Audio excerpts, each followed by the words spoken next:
பாதையை தேடாதே, பாதையை உருவாக்கு என்று தமிழ்நாட்டு மக்களின் துணையோடு, லட்சக்கணக்கான இளைஞர்களின் படையோடு, தாய்மார்களின் அன்போடு, கழக தோழர்களின் ஆதரவோடு கழக பணி செய்வதற்காக, மக்கள் பணி செய்வதற்காக நம்மளை மட்டும் நம்பியே வந்திருக்கின்ற தமிழ்நாட்டினுடைய வருங்கால நாளைய தமிழ்நாட்டினுடைய வருங்கால முதலமைச்சர் தலைவர் தளபதி அவர்களுக்கு வணக்கம்.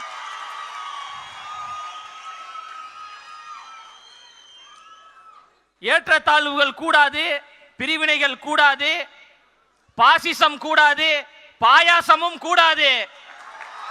நாம் எல்லோரும் சமம், பிறப்புக்கும் எல்லா உயிருக்கும் என்கின்ற சமத்துவ கொள்கைகளை முன்வைத்தும் அந்த கொள்கை கோட்பாடுகளை உள்வாங்கிக் கொண்டும் மதசார்பற்ற சமூக நீதி அரசியலையும் எங்களுடைய கொள்கை தலைவர்களாக இருக்கக்கூடிய பகுத்தறிவு பகலவன் தந்தை பெரியார் அவர்களையும், அறிவு ஆசான் அண்ணல் அம்பேத்கர் அவர்களையும், ஐயா கர்ம வீரர் காமராஜர் அவர்களையும், வீரமங்கை வேலு நாச்சியார் அவர்களையும், மக்கள் சேவகர் அஞ்சலை அம்மாள் அவர்களையும் கொள்கை தலைவர்களாக ஏற்றுக்கொண்டு தமிழ்நாட்டினுடைய அடையாளமாக, தமிழ்நாட்டினுடைய முகமாக, தமிழ்நாட்டினுடைய முகவரியாக இருக்கின்ற கழக தலைவர் அவர்களையும் நம்பித்தான் அரசியல் பயணத்திற்கு, சமூக பணிக்கு நாம் வந்து கொண்டு மிகப்பெரிய ஆலமரமாக இருக்கக்கூடியவர்கள் என்று சொல்லக்கூடியவர்களை நெஞ்சுரத்தோடு எதிர்த்து நாம் களம் செய்து மக்களுக்கு நல்லாட்சியை கொடுப்பதற்கு நாங்கள் தயாராக இருக்கிறோம் என்கின்ற தைரியத்தோடு இருக்கிறோம் என்றால் ஒற்றை முகம்தான், தலைவர் என்கின்ற ஒரு ஒற்றை முகத்திற்காகத்தான் நாம் பணி செய்து கொண்டிருக்கின்றோம். தலைவனுடைய முகத்தை பாருங்கப்பா, முதல்ல எங்க தலைவனின் சிரிப்பை பாருங்க. எங்க தலைவனின் முகமும் எங்க தலைவனின் சிரிப்பு தான் எங்களுக்கான ஆயுதம், எங்களுக்கான அடையாளம். இந்த அடையாளத்தையும் இந்த ஆயுதத்தையும் வைத்து 2026 தமிழ்நாட்டில் தமிழக வெற்றி கழகம் ஆளுங்கட்சியாக இருக்கும் இருக்கும் இருக்கும் என்பதில் எந்த மாற்று கருத்தும் கிடையாது. தன் பின்னாடி வந்த லட்சக்கணக்கான ரசிகர்களை ரசிகர்களாக மட்டும் வைத்துக் கொள்ளாமல் சமூக பற்றாளர்களாக நற்பணி மன்றம் மூலமாக மாற்றினார். சமூக பற்றாளராக மாறியவர்களை அப்படியே விட்டுவிடாமல் மக்கள் இயக்கத்தை உருவாக்கி அரசியல் மயப்படுத்தினார்.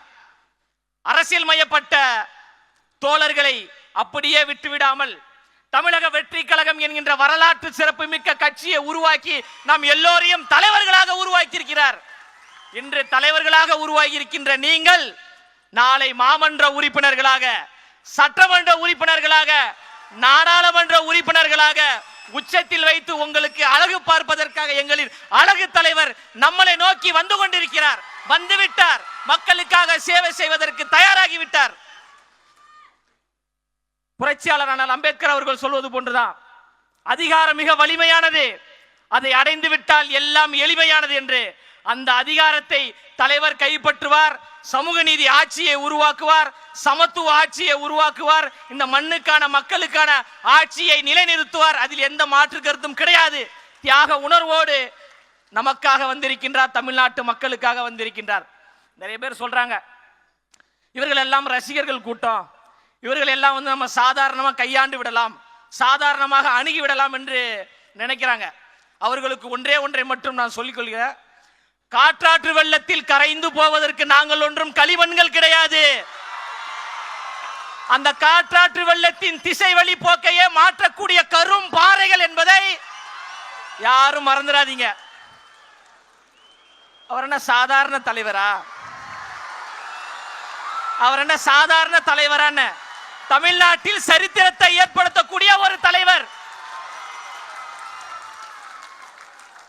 வெற்றி வீரராக, மாண்புமிகு தலைவராக, மண்ணின் மைந்தராக, பச்சை தமிழராக,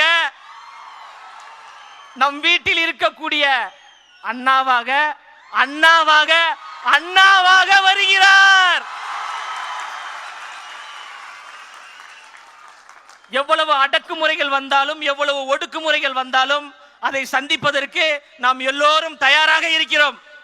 நம் உயிரை கொடுத்தேனும் தலைவரை அந்த அரியணையில் நாம் அமர்த்துவோம் என்பதில் உறுதியாக இருப்போம்.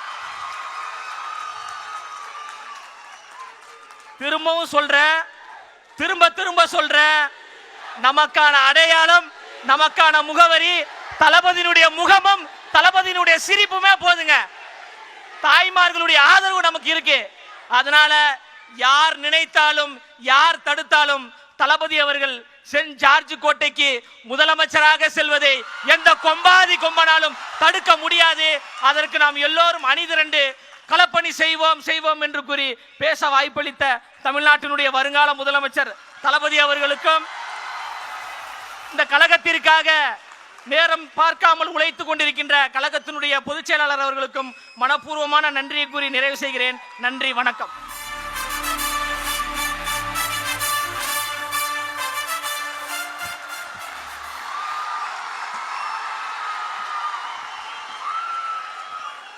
மணி தம்பிக்கிட்ட பிடிச்சது என்னன்னா, தலைவரே வெக்கப்பட வச்சீங்க பாத்தீங்களா? சூப்பர், வாழ்த்துக்கள் வாழ்த்துக்கள்.